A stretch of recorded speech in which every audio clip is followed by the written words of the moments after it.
My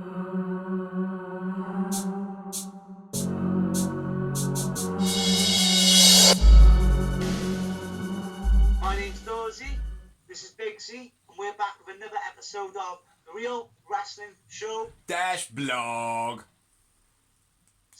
Wrestling show for The Real Wrestling Show. AEW. The only show, let's be fair. Yeah, Real Wrestling Show by real wrestling fans for real wrestling fans. Yeah, man. And, on this show, we discuss Dark, we discuss Dynamite, and we talk about any weekly news that we come across on social media and just researching news, basically. And rumours. And we're drinking a smoke. Yeah, bit of a drink and a smoke. So I'm on this shit this week. I'm on top shelf shit. As well as that shit. Yeah, Dorsey's isolating in luxury. Because we're all still in isolation of COVID-19, which last week I said COVID-18, and then I put a bing across the top. But yeah, we're still in the middle of the coronavirus, so... It's a virus, yeah. Yeah, so we're doing it like this. We don't do picture-in-picture, because picture-in-picture is a bit shit, like. But I will admit, we haven't got proper tunage at the moment, which I'm working on. it. But yeah, we're going to discuss... Say again? Rough around the edges, as we say. Rough around the edges. It's what it's got to be, innit? You know, it's the real wrestling show. Like if it was all glossed over, it wouldn't be real. You know, it'd be fabulous behind me. Yeah, if it wasn't done like this and it wasn't real, then it would just be what WWE do. So, fuck Vince. Fuck Vince. So yeah, getting into it, we're going to discuss Dark first, I believe. Yeah. Yeah, man. Yes, I got my own way finally. And this was recorded after last week's Dynamite, and it was shown on the 31st of March, 2020. Yeah. So, yeah, on to Dark. So, first of all, they introduced that title we were all talking about. The AEW TNT Champion is going to be called. Thoughts? I quite like it. I like... Because it's not the TV title. Exactly. It's not like the $1 Million Man title. It's not like something outlandish like that. But it's something that would be like, well, this belt is for who is representing the brand well. Yeah. That's what I look at it as. Like, do you know what I mean? Like with that title, the TNT title. Yeah. You know, I think it's a brand representation. Yeah. You know, but I like it. I like it. I'm not disappointed by it at all, mate. Not at all. You've obviously seen you've seen all the who are actually in the tournament and everything. Yeah. Should we discuss that now whilst we're talking about it? Yeah, if you want. I mean, if you're gonna watch the blog, it's announced. Like, the second half of the bracket will be announced on Dynamite. But we'll talk about it now. Might as well. I'm a bit disappointed in the bracket. I'm not gonna lie. Yeah, I know. Like the little tiny things like that. I like that type of bracket. Yeah. Well, it's like even Colt Cabana says in the commentary later on, well, I'm in the quarterfinal, but you haven't qualified for anything yet. You're already in the quarterfinal. Like, do you know what I mean? I think the tournament's this small, and if they were going to have it that small, they shouldn't have had so many names in it. Big names, you mean? Yeah, there's not enough, not smaller names, but you know what I mean by mid-card, you know. Yeah, guys coming through, like. Yeah. Well, in the bracket, you've got Shawn Spears vs Cody.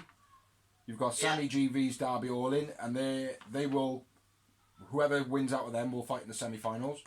Then you've got Kip Sabian versus Dustin Rhodes, and Lance Archer vs Colt Cabana, and they will be fighting in the semi-finals.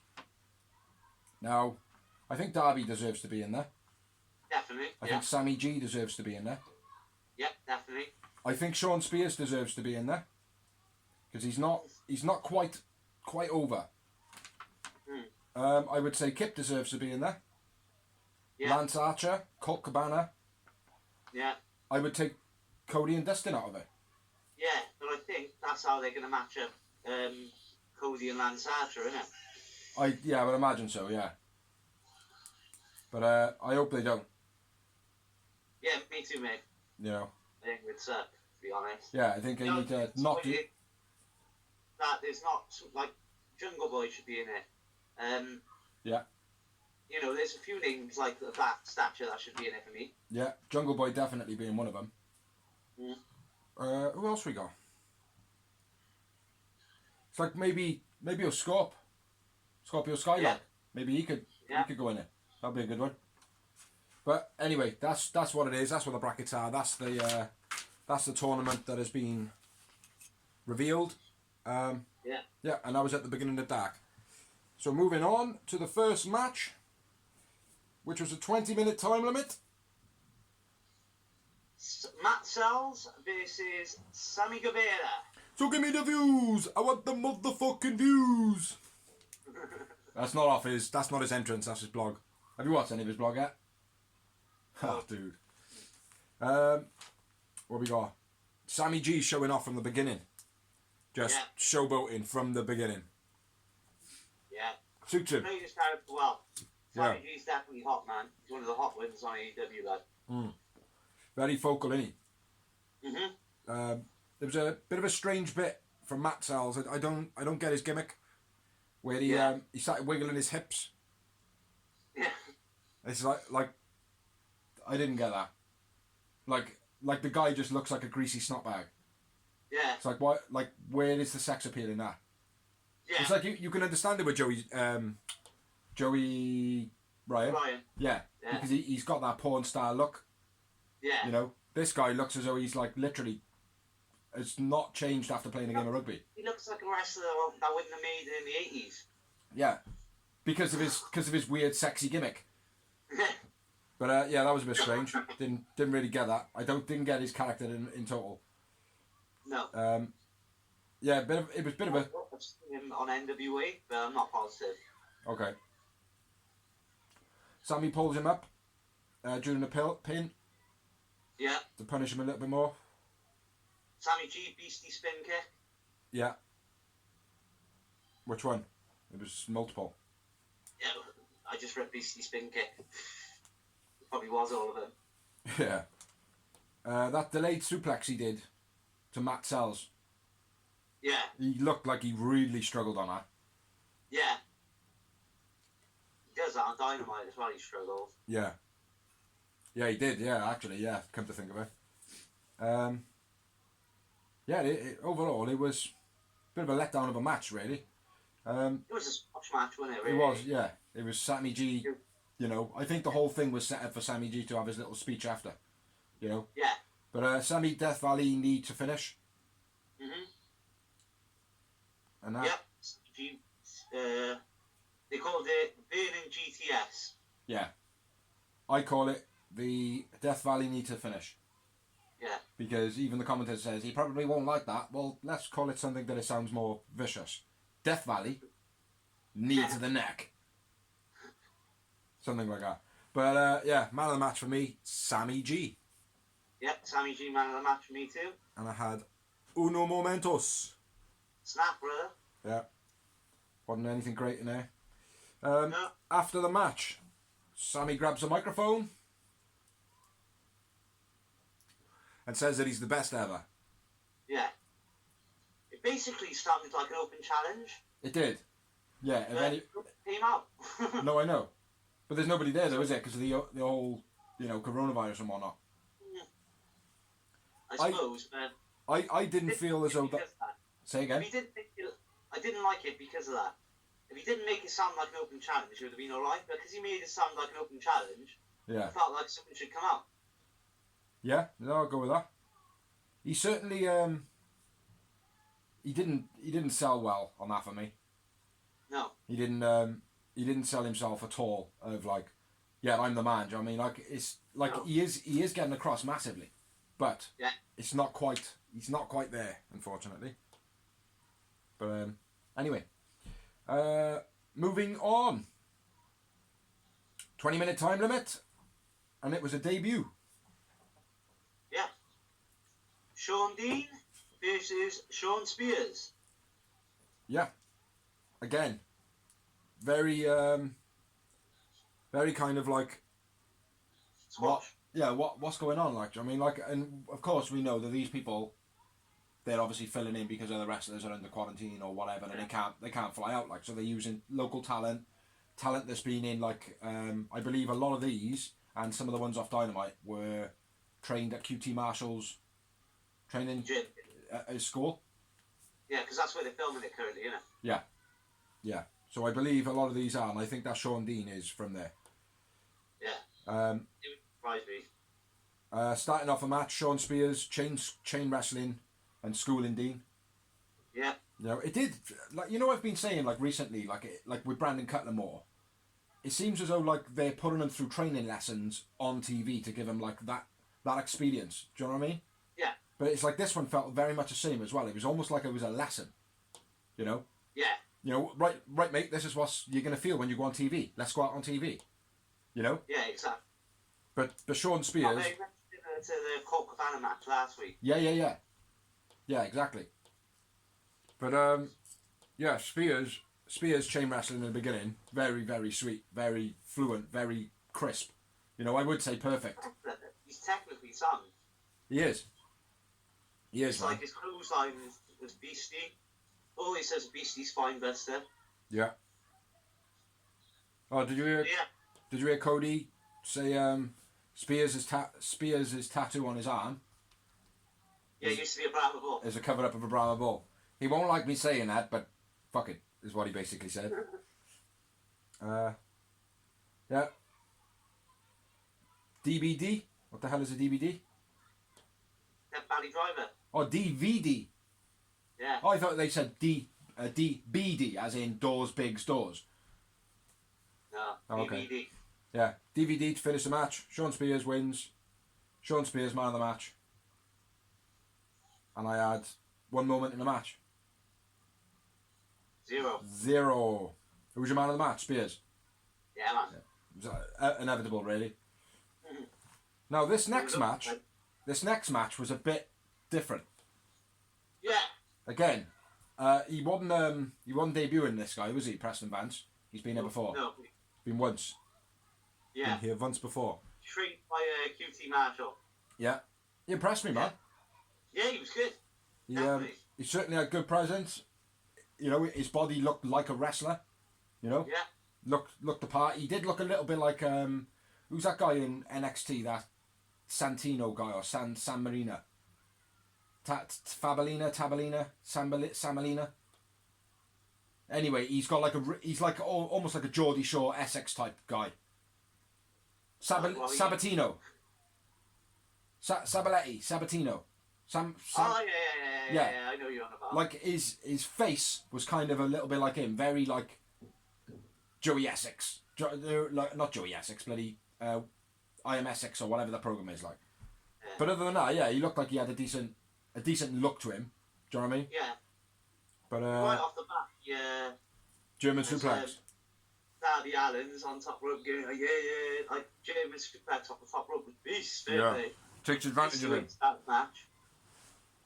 Yeah. Takes advantage of him, man. Go on, sorry, bro. He smashes Darby out.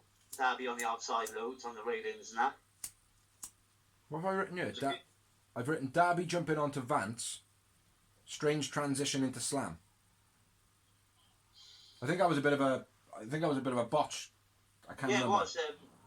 Darby jumps off the top rope, and Vance has to catch him. He catches him on an awkward angle, and then he has to deadlift him up for the slam line.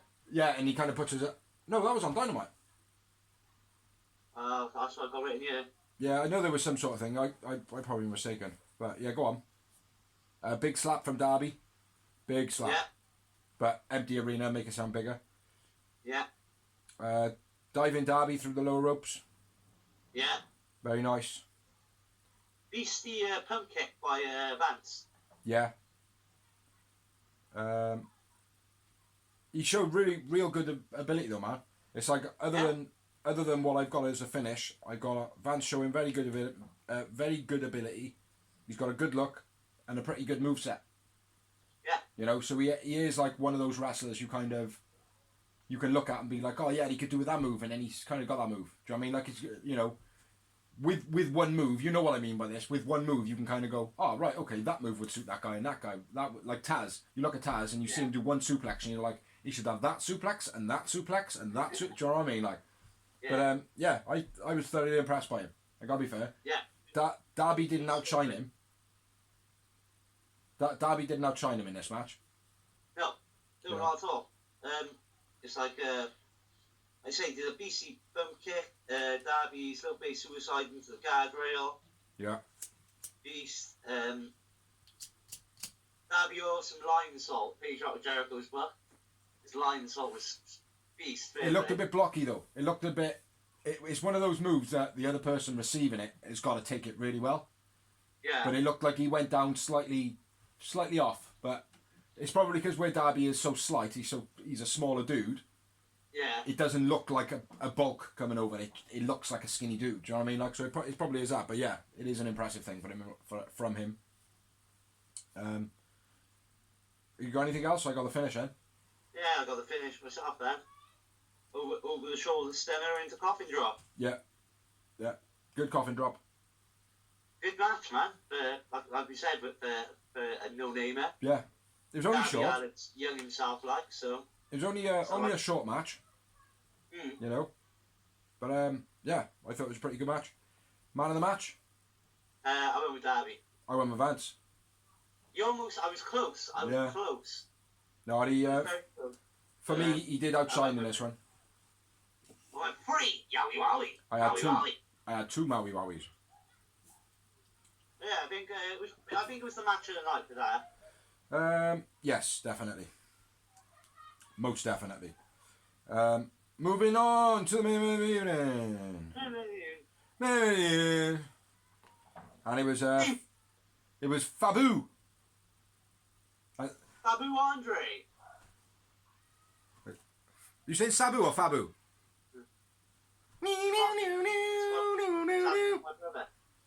Yeah, Fabio. Fabio Andre versus John Moxley. The AEW World Champion. Heavyweight champion. So it's John Moxley's debut, and it's the debut for whoever holds the AEW champion. What? Well, it's the first time the AEW champion, whoever that is, has been featured on that. Jericho never wrestled when he was the world champion on that, so. It's a very good point. I like it. And I believe it's a second first with a world champion fighting against a debutant. Probably, yeah, I think so. I think it is. Yeah. But yeah, let's have a look. Moxie comes off from the big hard camera and doesn't look impressed at the guy who's in the ring. Didn't look impressed at all. He was just like, yeah, let's just do this shit. And just. Worth mentioning, it's Fabu Andre's debut as well. That's what I mean, yeah. Yeah. That's what I meant with Mox being the first champion to debut against. No, to fight against a debutant. Yeah, you did say, yeah. Sorry, bro. I got Fabu reversing a few of Moxley's moves. So Moxley chokes him out to finish.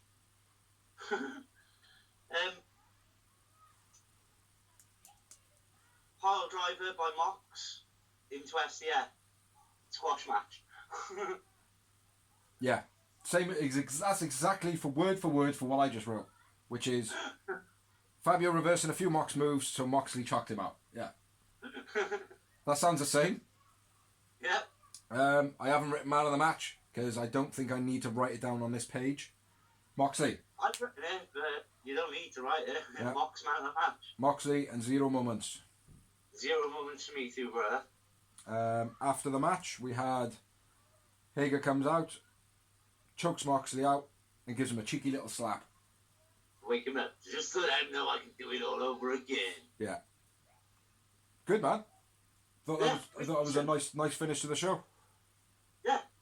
Bit basic. Like I said, even though Mox was in a squash match, you still have the AEW World Champion wrestling on the B show, so for free.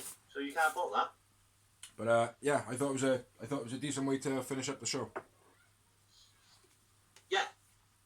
Yeah. Obviously, the only reason they had it as the main event is because Hager jumped in afterwards. Otherwise, I think the Darby Allin match would have been the main event. Yeah. Probably. Makes it focal though, doesn't it, for Dynamite then? Yeah, exactly. Yeah, I thought it was a show for free. So if you're watching it, people, it's on YouTube. Watch it. It's free. It was an okay show. It wasn't anything to scream home about.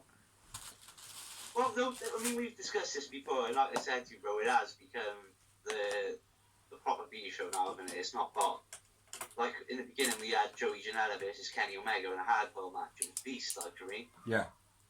Now we're not getting those matches as such no more, so. Yeah, no, it's coming along, certainly coming along, but at the same time in this economic time, obviously, where, you know, everybody's in their houses, they're limited to who they've got. Oh, yeah, obviously. You know. So there's any wrestling company right now. Yeah.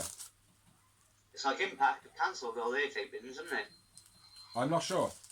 Yeah, they've cancelled them all. They've got like another 4 weeks in the pipeline, I think, which are like obviously pre-tape. And then when it comes to no crowd, I don't think they've done any. Oh, right, okay. I didn't realise that. And the rumour is, I haven't written in the news, but after the Raw after WrestleMania, that's it. WWE are going to be taking a break because they haven't got nowhere to film. Is that supposed to be on this Saturday and Sunday? Yeah. Because there's nothing's come out like about it. What do you mean? Well, the matches, the match order, it's like very... The matches are all there, but not the match order. Oh, is it? Yeah. Ah, right, I didn't realise that. Okay. Anyway. Let's move on, shall we? Dynamite D! Dynamite D! My motherfuckers. 21.50. The on commentary again. Dynamite. 0. Yeah. Which I thought was pretty cool. Yeah. I'm a dog man, I love dogs, so. He's a dog man. All the wrestlers around the ring again, which was nice to see. Yeah. It was giving a very good vibe. Exactly. At the end of the day, like people are like, I've seen some people moaning and bitching about it, and I'm like, well, at the end of the day, they're there anyway. They haven't thrown them out over there just to sit in the crowd. They're there anyway. And they were all 2 meters away from each other. Huh? They were all 2 meters away from each other in the crowd. Yeah, exactly. I tell you what I did like as well, the way they had all the heel wrestlers on one side this time, and all the babyface wrestlers on the other side like this time. They did that the week before last. No, they did. kind of had mixed with the gambling, didn't they? Yeah, well, yeah, but they were still bad guys. It was Sean Spears and MJF, both bad guys. You know, you had what's his name there as well, Lance Archer and Davian. Yeah, Kip Sabian was over there. Yeah, it was the same, but still, it is a nice little touch no matter what. There was more wrestlers this time, evenly out, like, I mean. Yeah. Yeah, but I thought it looked good. I think it worked well. You know, as long as they're all staying healthy and fit and everything like that, I don't see a problem with it. You know, it's like like people are moaning about it and going, oh well, how are they able to be around each other? It's like, well, what you actually got to think about is the bigger picture is how are you able to go to the shop and pick up any product off that shelf and not think to yourself, oh well, that, like probably 10 people just handled that. Have you not? Why didn't you say the same about the 6 people working in Tesco? Exactly. You know, that's what they're saying. Like, ridiculous. You know, we know that it's close fighting and stuff like that. That's what wrestling is like, and eventually they probably will be made to stop. You know. Yeah. But ultimately, yeah, they're all in quarantine. They do what they do. You know what I mean? Exactly. They've got to earn a living still. Like, do you know what I mean? And like I said to somebody on Facebook not long ago, that Tony Khan is not making them go away. They're allowed to say no if they don't want him. Yeah, well, he put Jim Ross into quarantine. Yeah. You know, he made sure that, because he said to Jim Ross, he said, look, you can have the time off because ultimately you're not going to protect yourself, are you? You know, he said that to Jim Ross, you're not going to protect yourself, so I'm taking it upon myself for you to go home. Yeah, quarantine, do you know what I mean? Like, stay safe, and in a couple of weeks we'll reassess the situation. Which is a brilliant little touch, like. And he did, straight at the beginning of this epidemic. He basically said, look, if you don't want to come to work, he said, it's not a problem. You won't lose your push. You won't lose anything. So, just to pull out to all the AEW fans or any wrestling fan there, Tony Khan isn't making anybody go to work, so anybody's there, it's off their own free back. Obviously, they're getting paid, and they'd be getting paid as well if they were staying at home. Yeah, they would be to a certain degree. Yeah, to a certain degree. Obviously, they wouldn't be earning a full wage. Yeah, but I'm sure I'm sure their life bills would be covered. Yeah, just like the rest of us. Yeah, exactly. Yeah, there's a lot of people spazzing out on social media at the moment. Mm. It's like I've kept myself away from it from the last few days, like because they're going crazy, mate. I know, mate. I've been on there enough times. I'm just laughing at Jericho shutting people down. Yeah, he's doing it awesomely, like. But yeah, it looked good. Good vibe around the show this week. They obviously announced to start off. They announced the second bracket of the TNT title, which we've already discussed. Yeah. So don't need to discuss that anymore. The first match was a 20-minute time limit. Yeah. It was Trent with the best friends, Orange Cassidy, and... Sorry, brother. I miss my best friend, man. I miss my older brother. Yeah. Best friend. Kenny Omega. Kenny Omega coming out on his own. Yeah, Hangman's not there, is he? I don't know. Oh no, he's in his house, isn't he? Have you not watched it? You haven't seen this week's PTE, you said? No, but I know it's quarantine. I seen like the yeah, thing. I was meant to watch it. I completely forgot that. Watch it after this, man. Yeah, get into it. So, nice moonsault to the outside from Trent. Yeah. It's my first note. Kenny, EC top rope swanton. Hmm. Kenny, nice backbreaker, Bret Hart style. Yeah, I had variation of the backbreaker from Kenny, so I'm glad you put a twist on that of what it is. Yeah, well, they mentioned it on commentary, but as soon as even though like they mentioned it, as soon as like it happened, I was like Bret Hart style, and Tony Schiavone said Bret Hart style, as I thought in my head. Yeah. I was just like, yeah, because I'm a massive Bret Hart fan. Bret Hart, best there is, best there was, best there ever will be. Yeah. And that backbreaker, it was sweet as a nut, like it was perfect. Yeah, no, it was good. It was good. I wrote it down. You know, it got a moment in the match for me as well. Mm-hmm. Nice style of knee strike from Trent in the corner. Yes. The way he was bending his knee, and it was almost like he was twisting his leg, like Bryce Remberg, the referee. Oh yeah. When he goes down, his legs go. Like it's weird as fuck. But yeah, nice variation, nice style. I like that. Yeah. That height Ken got on the backdrop. The belly. As well, obviously Trent, that was beast. The belly to back or the backdrop. Backdrop, just flip over. Yeah. The height on it was insane, like, do you know what I mean? Right? I haven't seen that since Sabu and Benoit. Those of you who don't know how that worked out. That's the problem with it, mate. Do you know what I mean? That is the problem with it. But they landed it perfect, though. It was no danger, like. Yeah. What we got then? Belly to back suplex on the outside from Kenny. Yeah. That was this nice. is the point where Trent finally, again, like I said, one thing that AEW ain't capitalising on, technical wrestling. Kenny Omega's just had a broken hand. It took like halfway through the match for Trent to start working on it. Well, I don't see a problem with that, like. See, because I seen the because I recognised that the commentators were going on about that. But what I recognised him more as is, well, Trent give him a fight as one-on-one, as a man. Yeah. And couldn't beat Kenny Omega down. So then he started using dirty tactics. That's what I seen it as. Like, do you know what I mean? I didn't see it as anything other than that. I thought, oh, well, you know... It might just be because I'm still a bit wound up with last week with Sammy G being a bad guy. It took so long to do it as well, like, so... Yeah. Maybe. But it's just, if I'm in a fight, doesn't matter whether I'm their mate or whatever, you got a weakness, I'm going for it, like. Yeah. I don't know, though, man, because Trent is supposed to be a good guy, isn't he? They're supposed to be good guys, like, so going for the hand late on. Business is still business, man. No, I know that. Yeah, it's a good point. Both points are valid, I think, there, anyway. Yeah, definitely. No, I agree with what you're saying.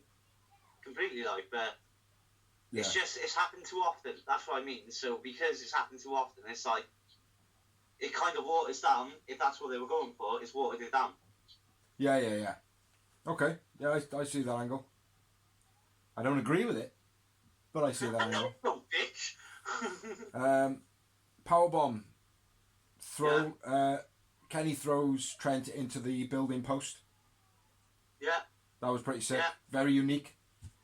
Yeah. Like obviously it is an open arena now. There's no crowd there, so that post would have been in the crowd. Huh? Yeah, they're making the most of it as well. Like. Yeah, exactly. Like I thought that was pretty cool. Into the guardrails now, they don't have to worry about hitting the kid in the front row. They can throw and they go through 3 rows worth of crowd. Like. Yeah. They look like they're hurting themselves as well, man, in the guardrails. Yeah. I'm not surprised, bro. If you're going like 3 meters through metal, it's gonna hurt. Like. Yeah. Yeah. Do they teach you how to fall? That's true. They do teach you how to fall. They do. That's what wrestling is all about. Learning how to hurt yourself safely. They also teach you how to fall off 30-foot ladders and not hurt yourself. Do that. Beastie Kenny's, I'm not sure exactly what it is, but he gets him in a suplex position. Like he locks him in, hand over the shoulder, crosses their leg over, and then picks him up, spins him, and neck breakers him onto his knee. I'm not exactly sure what that is. Fucking awesome though. I saw that, but I didn't write it down because it was just I didn't know how to write it. Well, that's exactly. I've written down leg hook neck breaker from Kenny, crosses his leg, spinning suplex. So I've just re-described it off my notes in a way that it sounded decent. You know what I mean? But yeah, very cool move. Unique vertical suplex backbreaker by Kenny. Is that what that is? It might be. Yeah, I think that's what it is. Yeah, well, I've read unique vertical suplex backbreaker. Okay. So a cross between what he said and what I said is what it was. Yeah, we'll get there in the end. It was peace though. Jimmy Havoc offers Trent a spanner. Yeah. In the crowd thought that was a good little thing as well. Is that a spanner? Yes. Yeah. Is that a wrench? Yeah, I think it is. What size is that? Excalibur? And he's like, what size is that, Cody? I don't know. 3/4. My missus said exactly the same. She went, that's a 3/4, that is. I was like, oh, what? And then he went, it's a 3/4. Oh, fucking, how do you know what I like? I'm a spanner myself. Where are we at? Yeah, Jimmy offers Trent a wrench, a monkey wrench. We call them spanners. Yeah. And then AEW done by Trent. He does it every week. It's one of his moves, but he off does the it rope, so good. off the corner, runs around and does it. Yeah. I didn't think it was worth a note this week though, because he does it so sweetly every week. Yeah, but, that's what I mean. He did execute it well. For a big guy, that's normally like a Rey Mysterio, a Kip Sabian, a smaller fella that does it. For a big guy, he does it really well. Like. It comes out the blue with him as well. It's like you know he's going to do it, but it's kind of like it's almost like slow motion, but so quick. If you blink, you miss it. You know what I mean? And then Trent uses the crossface. Yeah. What do we think? Do we think that it's past it now that we have to go? Oh well, he's used Benoit's move, or is it now? Yeah, it is. Yeah. Because straight away, again, I think because of the Benoit documentary recently, when he locked it in, I thought Benoit. Yeah, but that's only because of the documentary, though, isn't it? Maybe so, yeah. But I thought it suited him.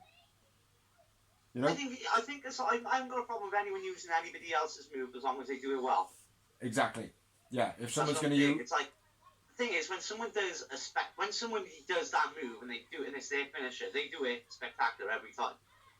Now, if you can't replicate or at least make it look a different way, but just as good, then you shouldn't do it. Yeah. Do you know what I mean? Nobody, like Brock Lesnar doing the shooting star press, ridiculous. Doesn't need to be done, so don't do it. Yeah, he almost got it right. But he's still with us, unfortunately. That is a bit harsh. Fuck Brock and fuck Vince at the same time. Yeah, but I think it suits him. I think crossface suits him. Yeah. I really do. I haven't got a beef with it. I like this. Yeah. What else we got? Yeah, half Nelson suplex from Trent. That was very nice. That when he reversed Kenny's dragon suplex. Yeah. And then half Nelson did. I've always loved the half Nelson anything. The full Nelson slam, you don't see anybody doing that anymore. Do you know what I mean? That's one move that's been lost. Huh? Which one? The full Nelson slam. Oh, yeah. Which basically you just lock their both their arms and then just about as you to throw them, you just release that arm. Basically. Yeah, basically. Like you don't see anybody using it anymore. Beautiful move though. Real good, powerful move. No, I don't think so. I don't know. Maybe. They probably would suit him actually, because it's the type of move that goes along with a fallaway slam, you know. Exactly. So, the half Nelson suplex from Trent, then the pile driver. Kenny needed. Pile driver by Trent. Yeah, it was a beastly pile driver, but then if I remember rightly, Kenny got back up and just got Trent in the snap suplex end, didn't he? The snap dragon. Yeah. At that point, I wrote Kenny needs to drop the snap dragon suplex for a little bit. You're the biggest fan of that. I love it, mate, but that's the problem though, mate. It's like I'm a big fan of it, but it's like listening to a song on the radio. It's like, oh, I love that song, don't like it anymore. Why is that? Because I've heard it a fucking million times. Yeah. You know? Yeah, I know what you mean. It needs to, like, it's such a brilliant thing now that it's like, it needs to become an epic time to see it. Yeah. Do you know what I mean? Like when it's just, yeah. Do you know what I mean? Like, cause it's such a quick, explosive, like, like that. Every time you see it now, it's like, oh, okay, now that I see it more and more, the less impressive it's starting to look. Yeah. You know what I mean? So, yeah, I wanted to keep the move, definitely, and still do it. But rather than, like, a few times during the match try and get it in, use it when you positively know you're going to get it. You know what I mean? Yeah, I get it. Yeah, I get it. But, what else? Super German suplex from... Like AJ Styles uses the Pele now. Yeah. He does do it every match. He does it on the pay-per-views pretty much. Yeah, exactly. Reverse Super German suplex from Trent. Looked nasty. Yeah. That looked nasty, mate. Yeah, because Trent slipped off when he jumped on top rope, didn't he? Is that what you're on about? When he was going up, he slipped. Yeah. When you're going up, he slipped, and they kind of like tried to freestyle it a bit, didn't they? Yeah. Yeah, and he come down like all on the angle of his neck and his shoulder, like. But yeah, like a jarring angle. Yeah, looked nasty. That did. Yeah. Yeah, and then it was the finish of the match. Yeah. One-winged angel finish. Yeah. Kenny Omega wins. Yeah, man. The Omega Man gets the victory. Great match. Holly. Great match, mate. Great match. Yeah. Maybe the match. I think it was the match of the night. It was the match of the night, man. Easily. Great opener again, as AEW do. Yeah. Spectacular openers, mate. Do you know what I mean? And the great thing about it as well, it's a spectacular opener, and sometimes like the show will go slightly like less than what the main event was, because obviously if you have something, not the main event, the opening match, but sometimes if you have a great opening match, it's quite difficult to follow that. But when you watch after the main event, it doesn't seem to get boring. Like other shows can get. You know, sometimes. Yeah, if you started off with Shawn Michaels versus Triple H on Raw 10 years ago. Yeah. With the stage tuned for the main event. Exactly. The main event would have been Shelton Benjamin versus Johnny Morrison. Who cares? Exactly, but it would be the next segment after that match would be shit. It'd be like Doink the Clown or something, and it would be like, okay, well we'll put that there because people are not going to pay attention in this segment. Yeah, but you want people to pay attention in that segment. You want them to pay attention then to pay attention next. You know, and I think AEW does that absolutely beautifully. Oh yeah, definitely, mate. Yeah, brilliant match though. Absolutely brilliant match. Yeah. Man of the match for me was Trent. Again, very close, but I went with Kenny. Mr. Omega. And I had 9 moments in the match. And I wasn't quite as generous. I went with Five times. Yeah, brilliant match. Yeah, awesome match. Especially, and this is one thing AEW are doing great as well, having people like Trent, who isn't necessarily a world-renowned, wide-known singles competitor, against someone as big as Kenny Omega, and having a great match. Yeah. And it being exciting and generally interesting, and the fact that I didn't know for a fact that Kenny Omega was going to win. No. Like you watching a Raw or a SmackDown, you know. Well, that's kind of is going to beat the mid-carder. That's the thinking I think of most fans is like, oh well, Kenny Omega should win this, and the fact that Trent looked as though he was ruling Kenny all the way through the match, more or less. That's why he tipped the man of the match for me. Well, the reason Kenny tipped the man of the match was because he made it that believable. Yeah. So. No, it was good though. Good. Yeah. So moving on, we then had a promo, which was Matt Hardy recap. Matt Hardy recap Jericho from last week. Yeah. I thought it was good, man. Best promos of all time. Yeah, they are good, man. They are good. The whole Vanguard one face-to-face last week was a bit dodgy. I like it. I enjoyed it, mate. I don't care what anyone says. Like, it's like, you remember when we were watching Impact, and I said straight away, I was like, this few weeks, I was like, I hate the broken gimmick. Shit. It sucks. And then all of a sudden, like everyone else, I'm like, yes, mate. It's wonderful. Yeah. Yes. Oh. Yeah. Yeah, it was pretty good, man. Definitely pretty good. And then we had a promo after that, which was Shida doing a rundown of who she's beat. Huh? Quickly becoming one of my favourites. Mate, Shida's awesome. Basically showing her who are the people that she's beaten while showing all her best bits, which I thought was a brilliant way of doing a promo for that. Yeah. Like, basically doing her best moments from everybody that she's beaten, showing everybody that she's beaten in that video. I thought that was a great little touch. It was old school WWE style promo when they're building similar. Yeah. Real good, though. Anyone who is in, like, well, we're all in lockdown, she's been posting some wicked pictures lately. Shida? Yeah. Oh, yeah, mate. Yeah. Yes. Yes, oh, she has. If you haven't seen, find yourself seeing somewhere. But then we had a match, which was 20-minute time limit, and it was Shida versus a debutant. Anna Jay. Never heard of her before, not gonna lie. Quite sexy. Yeah. Quite sexy. She had she's got a good body on her. But now, she didn't quite have the right look. They kind of broke my myth, yeah? Yeah, I said this to the missus. I said, right, Dorsey says when a wrestler doesn't have an entrance, it automatically means this is a squash match. Yeah. And I went, it won't be this time. So I wonder. They're watching us, bro. So I wonder what they're gonna. Yeah, I wonder what they're gonna do this time now. Like, yeah, whoever's watching this in AEW, man, we like it. Swear us already. Yeah, yeah.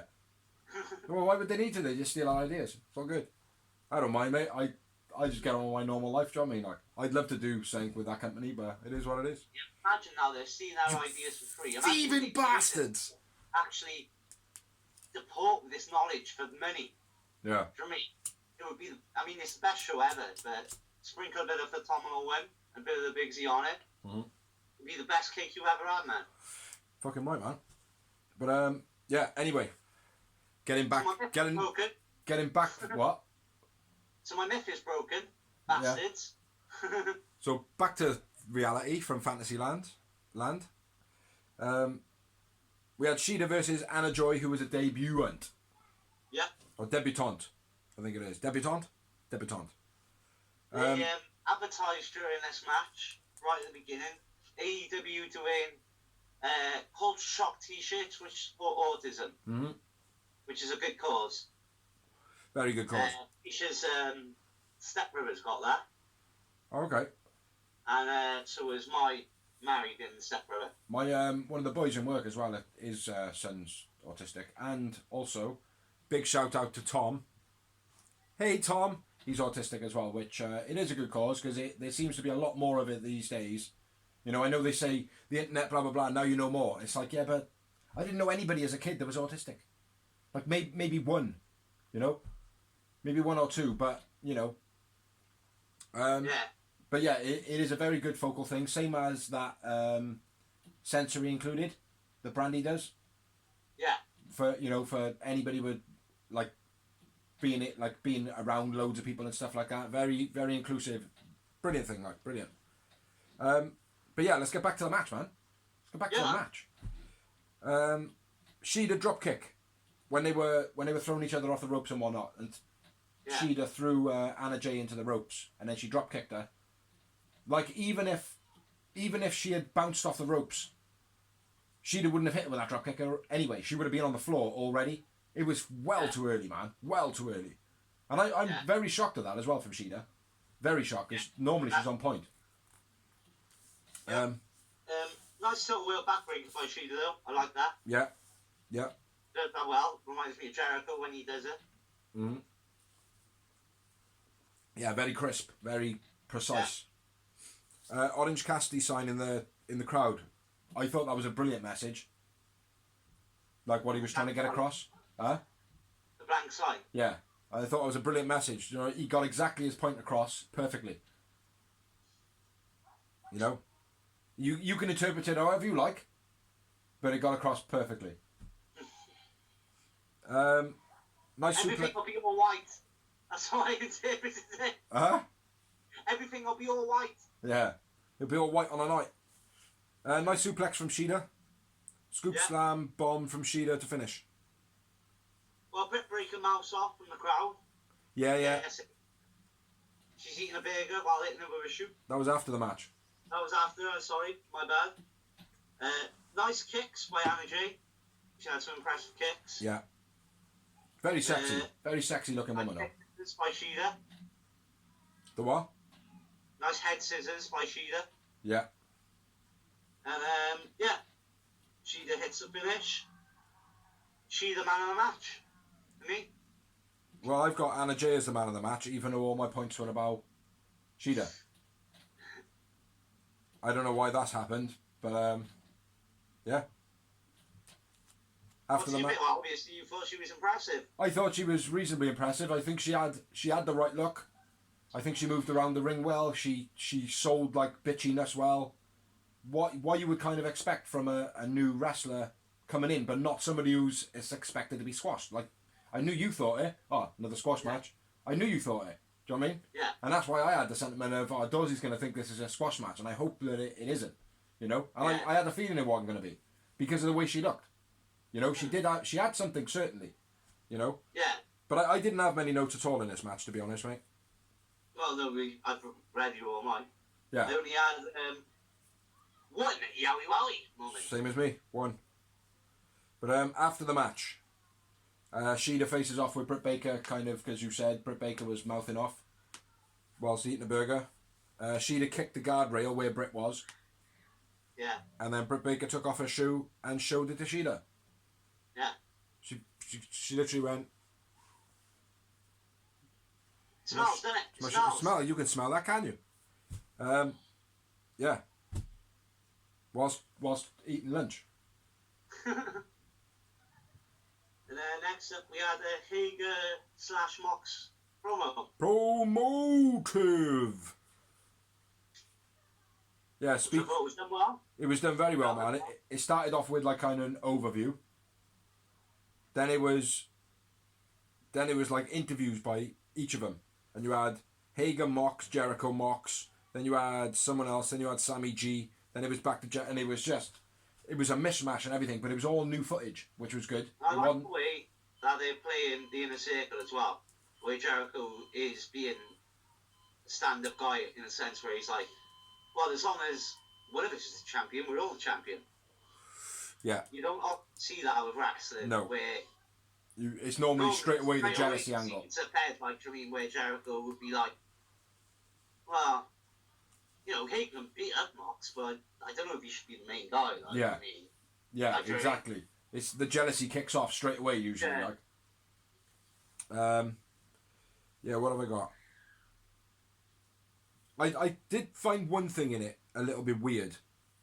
Like, I don't know who's writing Jake Hager's promos, but they're weird, man. They're really strange, right? At one point Hager said, I had my hands all over Moxley. I felt him. And then he stopped, like, talking. Like, that's like on Fighting With My Family, the film. When he goes, go on, and do a promo, and she goes, yeah, I'm going to blow you. And away. And he's like, well, now my 10-year-old kid wants to know what a blowjob is.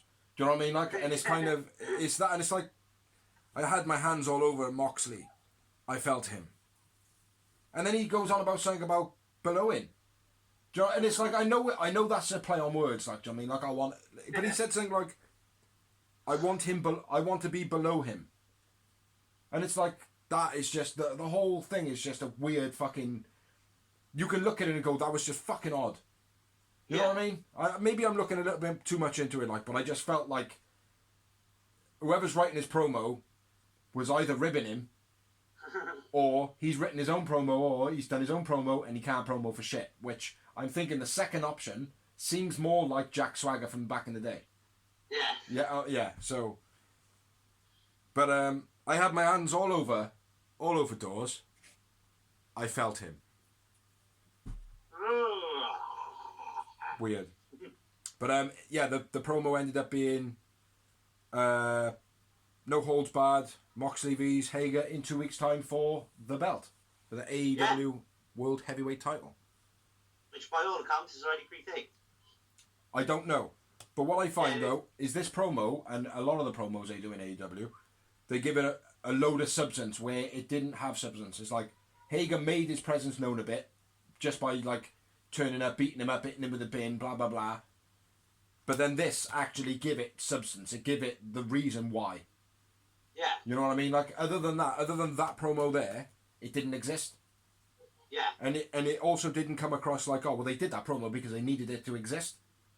Do you know what I mean? Like it's like the promo. Yeah. It went from like a build up into these like one-on-one interviews or like these single man interviews, which was Hager, Mox, Jericho, blah blah blah, Sammy G, and it really built a presence for it.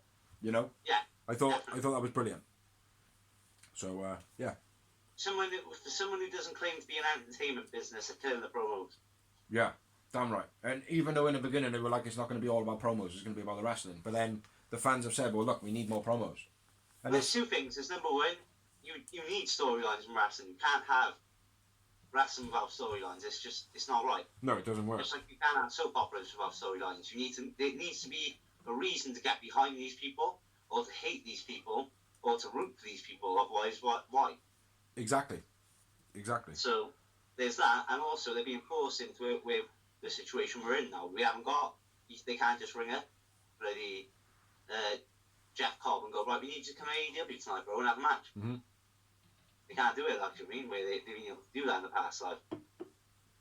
Yeah, exactly, man. Not to say they can't do that in the future. I'm on about, obviously, we're in the middle of a pandemic. Yeah. You didn't get that. Yeah, if none of you noticed that already. Yeah, and then we're moving on, and we had Colt come out on commentary with Tony Schiavone. Tony's my favourite, he always will be. He's his favourite. Huh? It's his favourite. Yeah, my fave, he's my boy. He's my baby. He's my little baby. What's that? It just reminds, every time he speaks, it just reminds me of WCW, happy memories. Yeah, man. Yeah, Colt Cabana is a sick commentator as well. Obviously, he does he used to do commentary for ROH. I don't know if he does anymore. Is he a wrestler as well? Yeah. He wrestles as well?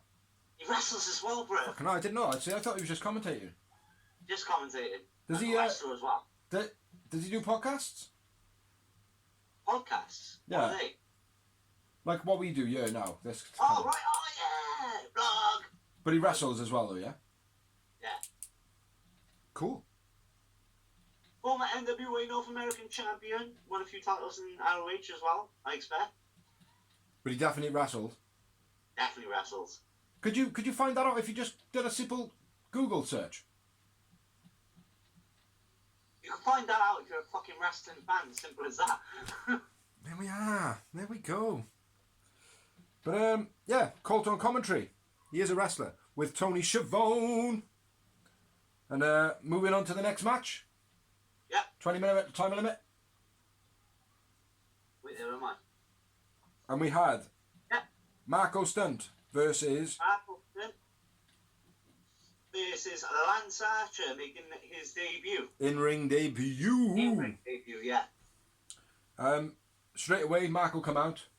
Obviously, it was a shocker to me because you didn't know who his opponent was going to be. Like, I did read a couple of internet rumours about Marco Stunt having a bad time or whatever, but I didn't realise it was against Lance Archer. Marco come out in good spirit, and it's like, right, okay, this is going to be harsh watching. straight away it was going to be like, this is going to be hard to watch. Do you know what I mean? And then Jake the Snake come on and did a promo. Yeah. What do you think? I liked it. It was good. Very good. I think he does I think he all takes him a little bit too long though.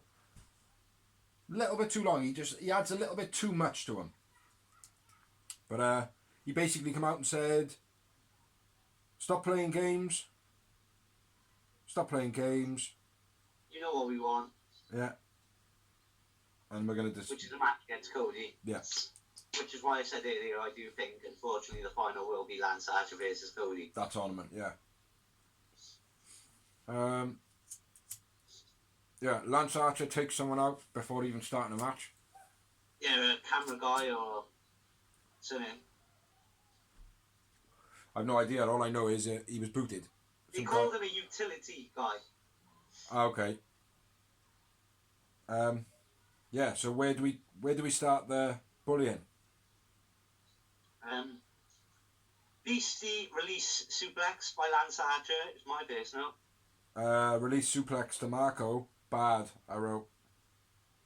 And I don't mean bad as in like done bad. I mean, fuck me, that was bad. Fuck me, that poor Marco. Do you know what I mean? Yeah, it was literally a Rey Mysterio versus Big Show match. He fucking made that release suplex. He chucked him across the whole ring, corner to corner. Do you know what I mean? That was nuts. Then it was the black hole, the standing black hole slam. Yeah. I think that's what it is. Yeah. I've written bad next to that as well. Spin off slam by Archer. Yeah, I've written bad next to that as well. And when I say bad, I mean poor Marco. Shoulder badge out the ring to Marco. Yeah. I love the fact that Lance Archer's got that move. Yeah. Because I think it'll suit him real good, like, you know. Yeah, he just fucking beat the shit out of him. Yeah. He really looked. Out the choke slam. Huh? Number. Yeah, that was wicked. That was it. The way, he had so much height on it, like. He comes out with a few like kicks and that. Yeah, he goes, "Come on, then hit me," and he's just going. That's when Lance Archer takes him out with the drive-by. That shoulder tackle move you're on about. Mm-hmm. And then he didn't do that particularly well, but like the reason I said I'm impressed with the fact that he's got that move because it'll suit him against someone bigger. It'll be easier to do, huh? Yeah, it'll suit his moveset. Yeah, against Marco's stunt it's quite hard because Marco's stunt center of gravity is on his arms, but that's a Lance Archer's hip. So if you hit that on a Kenny Omega or a Cody Rhodes, they're going to get taken out. Like. Yeah, exactly. But he still pushed him out of the ring, so... Yeah. Beastie choke slam by Lance Archer. Yeah. And then he lifted him up after the pin. Yeah. And I don't even know what his finisher is. I've just written... I can't remember what it is now. I've written Beastie finish. Lance hits the blackout. What's that? That's what's called the blackout. So what is it? I don't know what it is. Remind me. I just written what it's called. Oh. Yeah, I can't remember. But yeah. It's a Beastie move. Yeah. It's where he he picks him up in like a crucifix position. Yeah. And then just rotates him round. Yeah. That's right. Yeah, Beastie move. Yeah, I'm glad I remember that because Beastie move. Have a look at what that move is. It's fucking sick. What was it called? The blackout. Did you call it the blackout? Yeah. Yeah, have a look for that move, the blackout. Who was your man of the match? Marco Stunt, obviously. Really? No. Not at all. Lance Archer. Yeah, I put Lance Archer as well. There are valid reasons that Marco Stunt could have been man of the match. Yeah, because he took a fucking beating. But that's not enough though, is it? That's not enough to be the man of the match. You have to offer something into the match. Just stick anyone in there to take a beating, that's the thing, like. Exactly. Man of the match, Lance Archer. What are your thoughts on Lance Archer anyway, after seeing that? I think he's good. I think he's good, but I also think that, like, Marco Stunt is a tiny guy. Definitely. Is he going to be able to do that to, say, Wardlow? No, of course not. He's not going to be able to. No, the release The release suplex, you can do that to anybody. Hmm. Anybody can take that move. It just means whipping them out and letting them go at the right time. Yeah, I know, I understand that, but that's what I'm saying. It was a bit. I think it was a bit of a. It shouldn't have been the debut match. I think. No, it should have been Jungle Boy. Or... Should have been Jungle Boy, I think. Yeah, Jungle Boy. Yeah, more believable. Yeah. Not believable. What I'm saying is, after seeing that, if the next person he goes up bigger, it's not going to be as impressive, right? Well, we'll have to wait and see about that. Yeah. You know, because he's fighting Colt Cabana next. Hmm. You know, so. I think it's probably the perfect opponent for him. Yeah, because Colt Cabana was mouthing off as well. A ring veteran, like. Colt Cabana was mouthing off and giving it all. Yeah, well, he may do that to Marco Stunt. You know, he might throw Marco Stunt around, but he ain't going to do that to me next week. Do you know what I mean? Like, let's see him do that to me next week, which I thought was brilliant from Colt as well. Yeah, how many moments did you have? I had quite a few. I had 4. Yowie wowie. I had 7. 7 moments in this. After the match? Yep, after the match, Lance chokeslams Lance chokeslams Marco off the ring apron into the wrestlers in the crowd. A good few meters away, like, it was a beastly chokeslam. Yeah. That was worth the moment if you were going to chuck in a moment, like. I did. Yeah, that was very good. Like the match. You know, it was a good match. I know it was just Marco Stunt getting chucked around. But Lance Archer looked impressive. Yeah. You know, I do see your point is very valid. You know, obviously Marco Stunt's only a little guy. Let's see how he fares against bigger guys. But still, he looked very impressive. Oh, yeah. You know, moved around the ring, looked as though he had good presence. This way, they got what they aimed to do. Mm-hmm. Perfectly, I think. Yeah, 100%. But moving on, we had a promo, which was Dark Order. Mr. Brody Lee. Yeah. Mr. Brody Lee. Brody Lee's conference room. I haven't written anything down about the promo, so if you have, crack on. Basically, it's a couple more jibs to Vince McMahon, basically. Yeah. Fuck Vince. Where he was, fuck Vince. Where he basically says, oh, Mr. Exalted One, and he goes, my name is Mr. Brody. And he goes, you will repeat after me, or something like that. But then he goes, oh, okay, Mr. Lee. And then he grabs him and obviously says, no, get it right. And he says, oh, okay, Mr. Exalted One. And then he obviously chucks him out or whatever. Then the other one yawns, which I thought was a brilliant part of it, mate. Yeah. Where he was like, gets right up in his face and he's like, there's nothing fucking open. There's nowhere for you to go. Why are you fucking yawning? Without the fuckings. He obviously don't say fucking at all. But yeah, he's like, well, there's nothing open. Like, we're in an epidemic. Like, why are you yawning? Don't yawn in my presence, which is another dig to Vince McMahon. Yeah. Don't you ever yawn in my presence again? Get out of here. And then it finishes. Thought it was good. I thought it was good. Yeah. Right then, so moving on to the actual match. It was a 20-minute time limit. Yes, it was. And it was between members of the Dark Order 8 and 9. Which, put your theory out the way. The B team and the C team and the D team and the E team. They're gone, brother. They're going to refer to them as 8, 9, 6 and 7. And shit like that from now on, like. The 2 team then. The 2 team. Yeah. Evil Uno was number one team. Evil Uno and Stu Grayson. Yeah. Because, what's John Silver and... Yeah. Alex John Reynolds. Silver, Alex Reynolds. Yeah. Neither one of them were there. No. No, I don't know. And they were against QT Marshall and Dustin Rhodes with Brandy. Yeah. I don't know if this was like just a little gimmick because of the situation we're in now. The pandemic, that they were like, right, we'll just bang 2 people in a mask.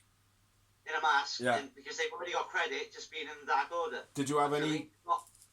Yeah, of course. Did you have any inkling who they were? No. I thought Darby Allin, the small guy. Yeah. and I thought Hangman Page for the other guy. Hangman wasn't there. Was he not? No. Oh, okay then. That rules that out then. But yeah, Darby Allin was a smaller guy, I think. Yeah. You know. Could have been anyone. It could have been two of the debutants again, like Vance or Vance and someone else, like, really. Dirty little debutants. But anyway, let's get into the match then, man. Yeah, man. Started off, you still got it chance from the crowd to Dustin. 8 and 9 had decent double team chemistry. That's what made me think, like, oh, that's going to be experienced wrestlers rather than newbies. Because they did look experienced, even just getting in and out of the ring.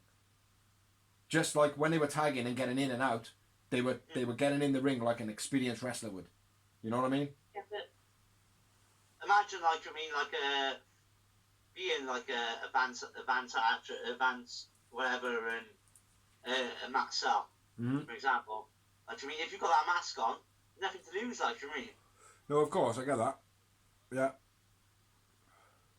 But, anyway. Dustin off the apron. QT over the rope. Start off, QT has the tackle of the mask. Yeah. Throws in the face of 8. I Or think it was 8. 9? Anyway. 8 or 9. Yeah. Dustin front back to the outside with BC. Yeah, and then QT over the rope. Yeah. QT in. Yeah, and then I got to finish. Yeah. What was it? The Natural Nightmares double team finish. Yeah. Which is. It's alright. Flat jack cutter. Yeah, it's nothing amazing. Yeah. Man of the match for you? Oh, 9 was the man of the match for me. 9? No, not at all. 9! No, 9! I went for 8. I went for 8 moments of the match. No. I remember Dustin was the man of the match for me, brother. I had QT Marshall. I had a feeling you would. I just think he's building up well. Yes, he's a good little wrestler. I like him. He reminds me a bit of Dean Malenko. Yeah. Yeah, very much. Yeah, didn't think of that. After the match, the Exalted One comes out. Yeah. And he powerbombs 8. Or 9. 9's not in the match, man. 9 doesn't do anything. It's always 8 in my notes. I don't know why. But yeah, hell of a fucking powerbomb that was. But it didn't warrant a moment. No. It didn't warrant a moment. So I didn't have any moments in this match. I had QT Marshall, 0 moments. Yeah, I had Dustin, 0 moments. So moving on. We had a promo from Jericho sitting in a jacuzzi with a little bit of the bubbly. Talking about the elite. Says that Nick Jackson should stay off for a couple of years on maternity leave. Yeah. Basically dissing the elite. Then Vanguard 1 turns up. Vanguard? I knew you'd come. But he says, oh, I said a couple of hasty things last time. So let me just say that I'd like to say that I'm...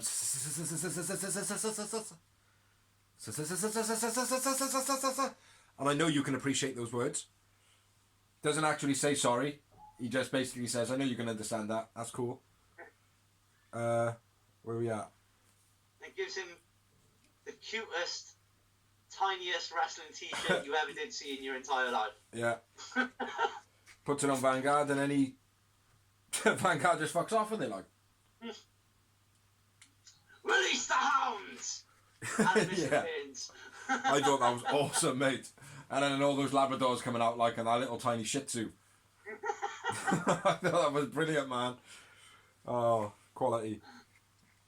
Yeah, some fluffy dogs come out. Realise, right, the rivalry between Matt Hardy and Jericho, just with their brains, is going to be insane. Let alone the actual wrestling, the promo. Like, I seen a the meme fun behind it. Facebook earlier. AEW beating NXT with Jericho promoing with a drone alone. Yeah, exactly. No, it was good, man. Very good promo. Then Then we had, then it did the full version of the tournament brackets. Yeah. Which we've already discussed. We'll do them again quite quick, just in case you have fast forwarded or whatever. Don't fast forward. Matches almost. Sean Spears, Cody, Darby Allin v Sammy G, Kip Sabian v Dustin, Lance Archer versus Colt Cabana. Boom boom. Couple of mentions here now. Kip Sabian yawning in the sign, yawn. Havoc standing in the background with his fingers up, and then we have a promo from the Young Bucks. Yeah. Which I thought was pretty cool. A ring set up in a tennis court wherever they live. Training for Nick's comeback. Yeah. I thought it was good. Yeah. You know, very. Wasn't as funny as Vanguard won last week. No. But very, very Young Bucks, very elite. You know, very BDE. You know what I mean? Yeah. That. But yeah, that was good. Are you ready to get back in there, Nick? Not yet. Not yet. And that was that. I don't know if I like that though. Not yet. It kind of made him feel weak, like, do you know what I mean? I don't know, man. I thought it made for like a good comeback sentiment. Like, no, not yet. Bit more training. Maybe another video, a 10-second video next week. Maybe I'll be ready then. Yeah. You know. But maybe you should have said, I'm ready to come back. Yeah. Mentally. Physically though. Maybe a bit more. Yeah, that could have worked. But moving on.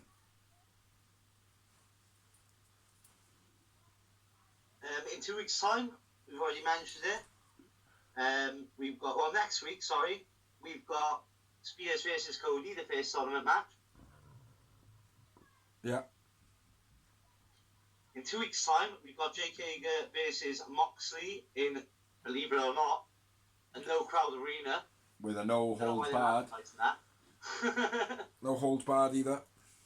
Yeah, no holds barred for the world title. Anything else? No, that's it, man. On to the main event of the evening.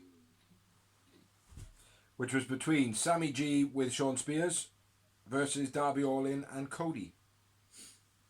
Yeah, which is like a bit of a build-up to the tournament. Yeah. Yeah. Broke down a little bit towards the end, but yeah. Chucky T catches Cody's t-shirt before the match. Yeah. Cody kisses Trent on the cheek, then kisses Brandy on the lips, passing the coronavirus around everywhere. And then the match starts. You're one of those fans on AEW Facebook, aren't you? Look at him, ruining it, spreading the corona everywhere. Yes, I am. Yes, I am. Yeah, starts off with a bit of a test of her strength. Into the corner. Mm-hmm. To be honest, mate, right, I wasn't feeling this match. I got a lot of notes on it, but I didn't really feel it, like. I got like almost a whole page of notes on it, right, bro? Yeah. And it was one of those matches, right, which was really boring to start. Yeah. Like, really, really boring. Yeah. For a while. And then the last, 2 minutes, it was like, you pour milk on my Rice Krispies and it went snap, back and pop. Yeah. Yeah, that's kind of the vibe I got from it. Yeah. I think it got too far in the match before I was like, I'm not invested in this anymore. Like, it was a good watch, but it wasn't like, all right, okay, I'm enjoying everything else from the match. Like, do you know what I mean? Yeah. I just didn't feel it, man. It became like Raw in a way. Like, I'd watched 2.5 hours of this shit already. Like, yeah. Yeah. Why is this on now? Fizzled out for the main event. But Sammy vlogging, tags in, sees that Darby's in the ring, and then tags back out. Yeah, Brandy takes Sammy's phone off him. Yeah. Yeah. And, nice little bit. I think the dives were a bit read out in this as well. A bit played out. Where they were set up on the outside. They went for the thing.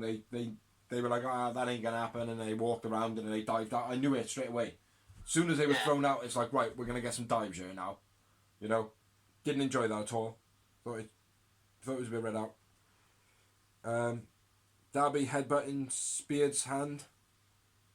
Yeah. It's unique. Certainly unique.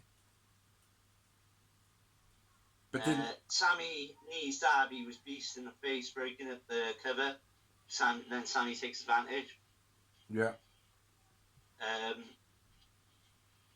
Cody and Sammy Darby G, work well as a team.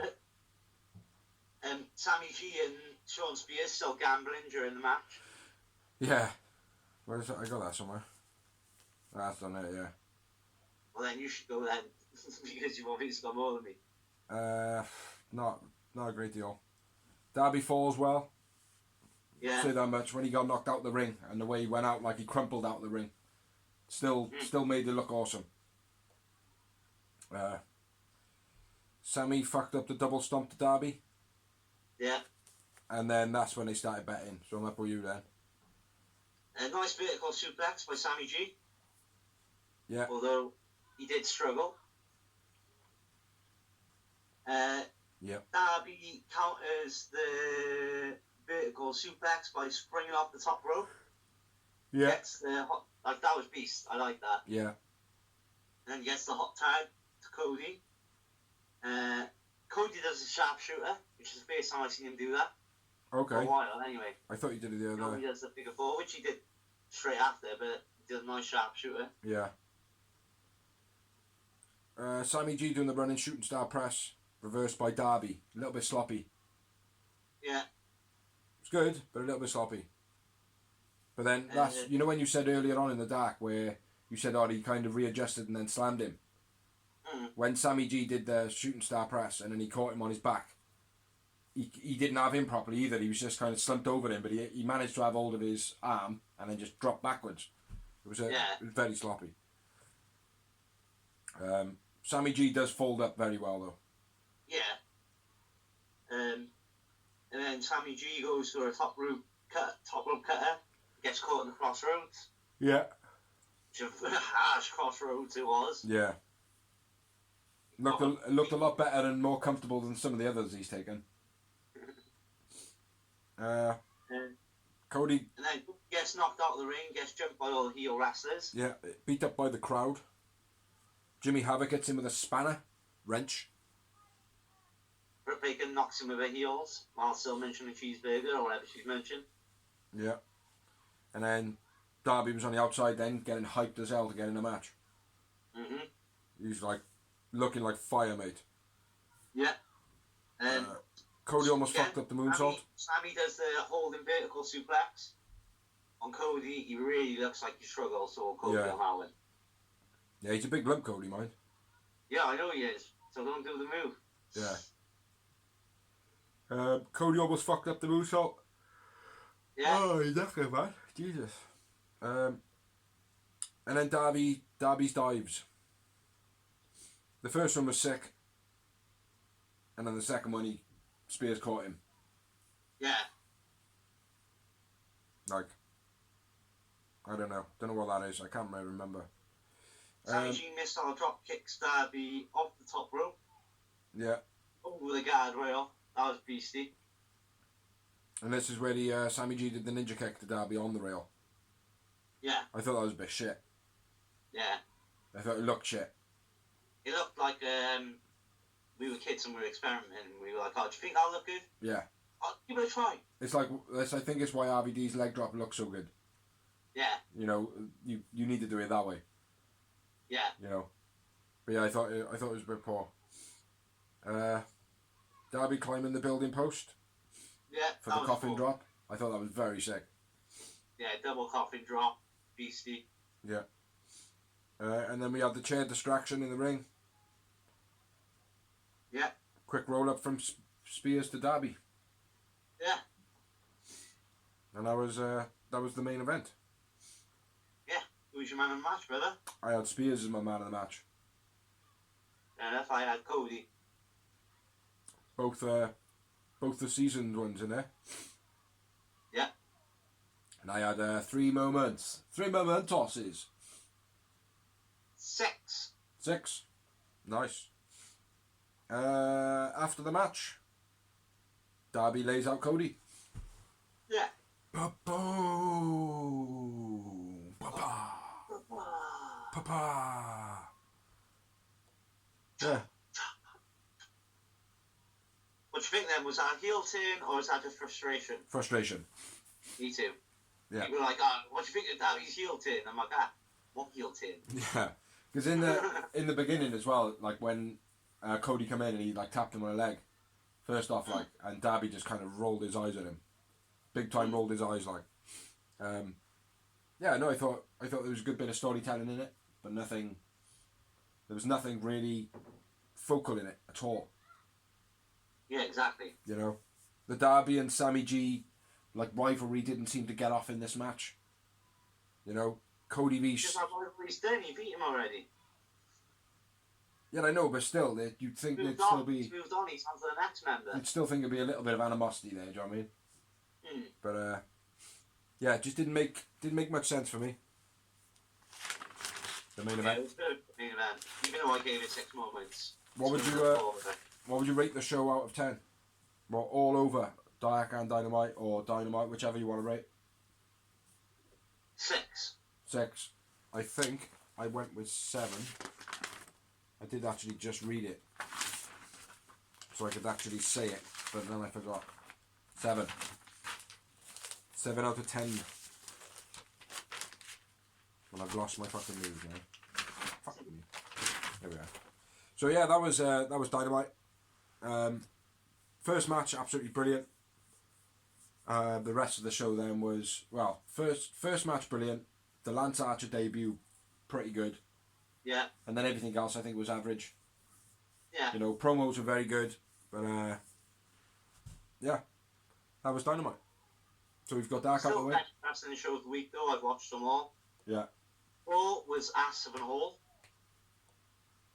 I like it. SmackDown has always been shit since AJ Styles left, pretty much. Yeah, NXT was, okay. Yeah. Dynamite was best. Fuck Vince. As it always is, fuck Vince. So, yeah, moving on. To the news! To the news! What you got then? So who's going to off me or you? You go, man. I didn't even discuss the news with you today, did I? We did a little bit, but you were organising your crew. No, but I didn't tell you any of mine. No. Go on then.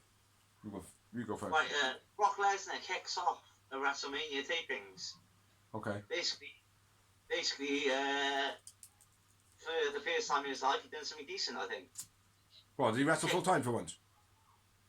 Huh? Does he wrestle full time?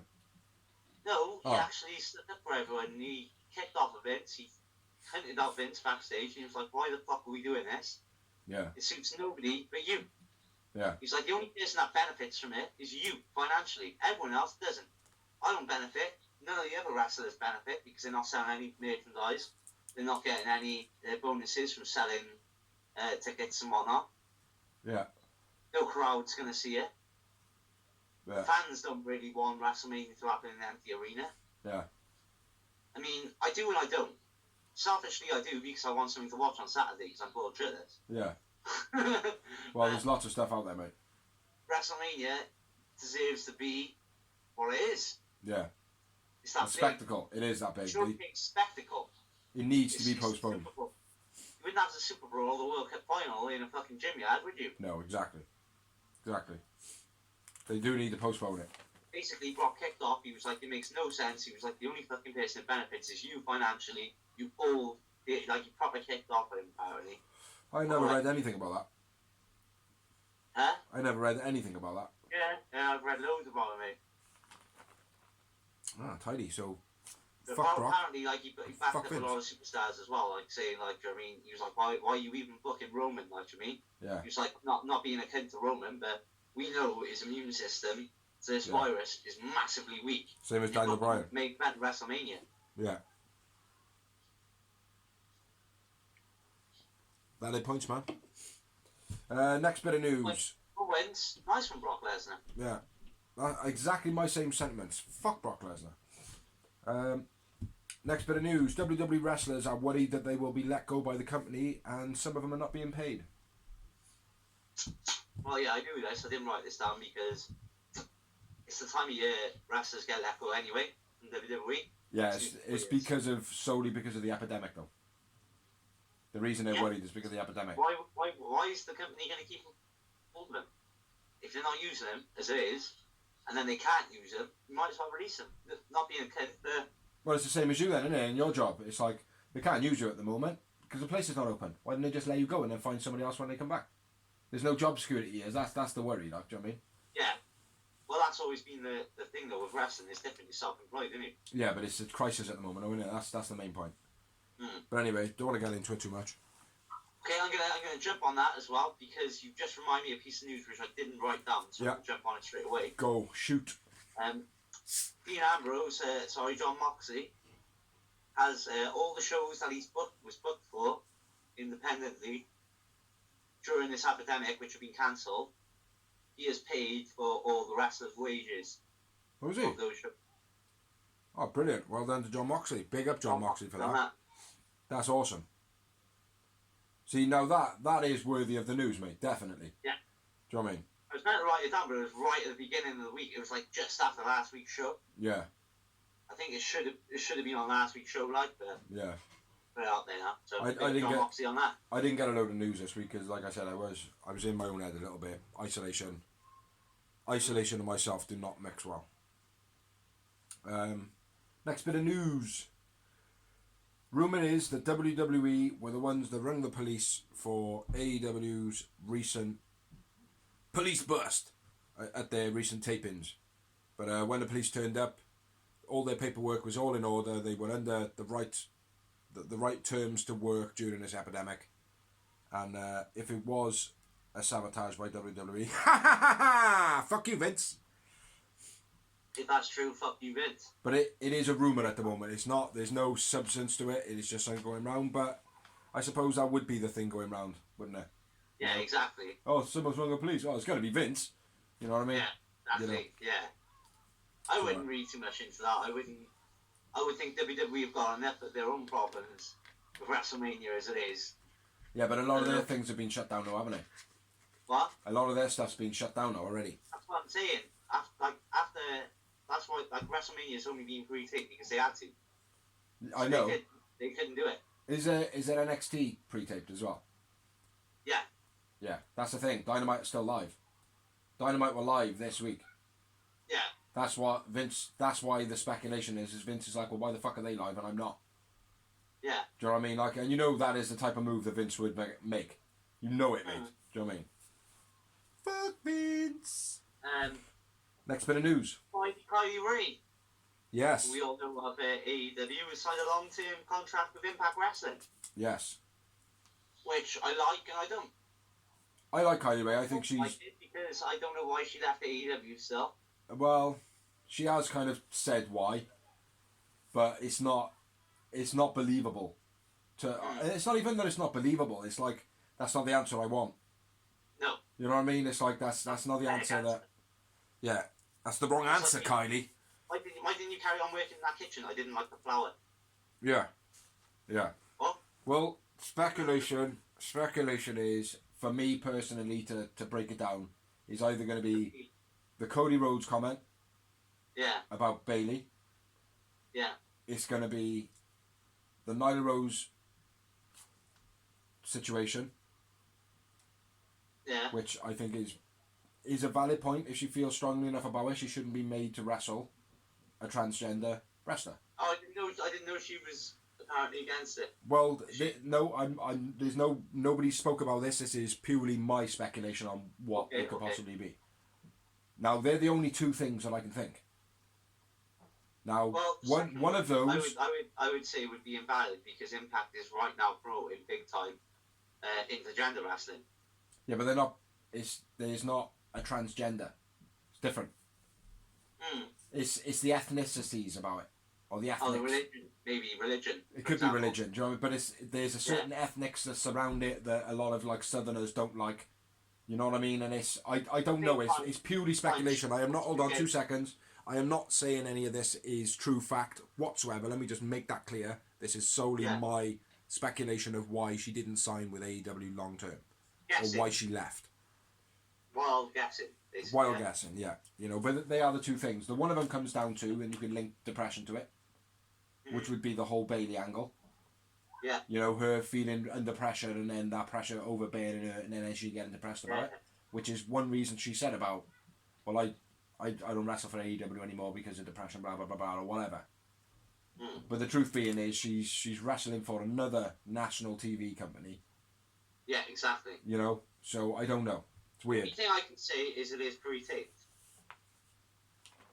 Impact don't do any live shows, do they? Yeah. There's a possibility. That's the only thing I can think that would make it... Because I said to you as well before, like with contracts, the reason Impact is so attractive is because you can go out there, you can get a month's work done in 3 days. Yeah.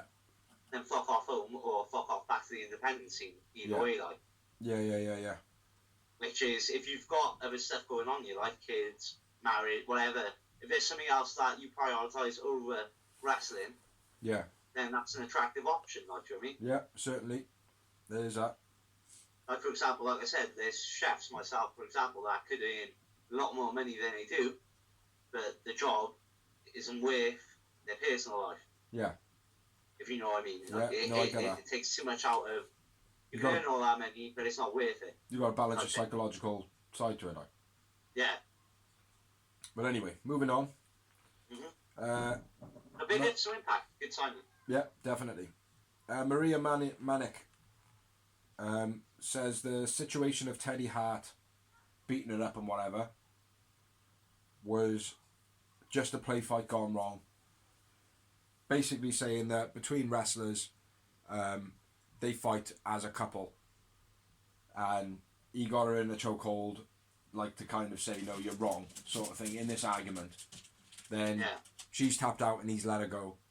Then he's got her in another chokehold and she's tapped out what she thought was tapping out, but she was actually tapping herself apparently, or the floor or something, and he didn't realise that she was tapping out.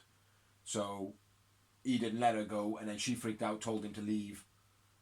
And then basically she got this other guy, which is Ace someone, I can't remember what his name is, Ace someone. He come in. On that blog. It was on last week's blog. It was on last week's blog, but he come out and then basically made it a little bit more hype than what it was. And she's trying to play it down, which I have there's a 16, 17 minute video that she released. Yeah. But for me, the video, it screams, oh, look at me. Do you know what I mean? Like, you know, it's like, I don't want to be looking too much into it because I don't believe in it too much. You know what I mean? But that's... At the end of the day, by the sounds of it, from what we've read, and it's not just like this week, last week, it's like been going on a while now, this Teddy Hart fella. He's got problems and he's not dealing with them. Yeah.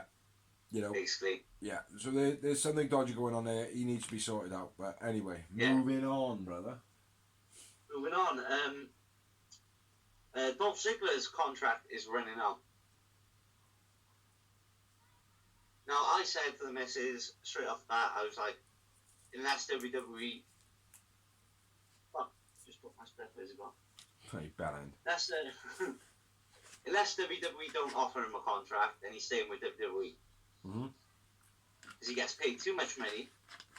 Because he's on a ridiculous amount of money for, like, what you would think he was on. Yeah. It's like, if you look at the top 10 earners, he's in there. And you wouldn't think that. Like, for his status on the card. No, because he's such a good put-over guy. Yeah. He is probably one of the best put-over guys that WWE have got. Do you know what I mean? You can put him against anybody. Yeah. But the thing is, they don't believe in him as a champ. You know? But now this is the thing, though. If he was to come over to AEW, would he have enough creative juice in his self to maintain his... Well, his believed personality. He's got his own stuff going on as well. He's a stand-up comedian on his own. And is that consistent? Huh? Is that consistent? Yeah. I thought it was just like one-off things, like a talk with Foley or whatever it was. No, he does it regularly. Oh, okay. And he's got a few other things. I can't remember what, but like things like that. Like. Yeah. Oh, that's cool. Next bit of news, brother. Money in the Bank is to be postponed, which was inevitable.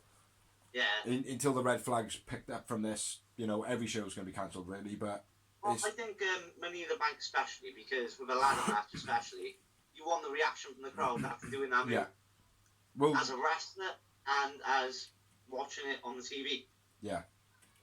Well, I still don't know what's going on with the whole street fight between Best Friends and Pentagon and Phoenix. They just it's just fallen off the radar, haven't it? They just haven't mentioned anything about it, like, you know. I think there's two things. They want it on a big audience. Stage. You don't need an audience. Yeah, they want it like on a big stage. Yeah. And also, I don't know if they can get it. I mean, the Lucha Brothers went on it this week. No, I know. I think they're stuck wherever they are now. That's what I mean. They might be stranded. So if they're stranded, they can't do the match. Yeah. Yeah, didn't think of that. Anyway, what's your next bit? Ronda Rousey is in talks to come back to WWE, which was inevitable. I thought she was still signed to him this whole time, see? No, she is, but her contract's about to come out. Ah, right, okay. She's in talks of going back, because she was on about having a baby and that. Yeah. Obviously, she hasn't. She was good. She was good to watch. You know, she did well. Yeah, I thought she was good. Yeah. I think she wasn't a Brock Lesnar, which we all thought she was going to be. Yeah. She came in, she did the work, she was on the show every week, almost. Did some good storylines, made it look believable. Yeah. She come into it like a fire. She come into it like a fire, mate. She spread her, like, her infectious kind of belief that she's got. Yeah. And then went, like, I mean.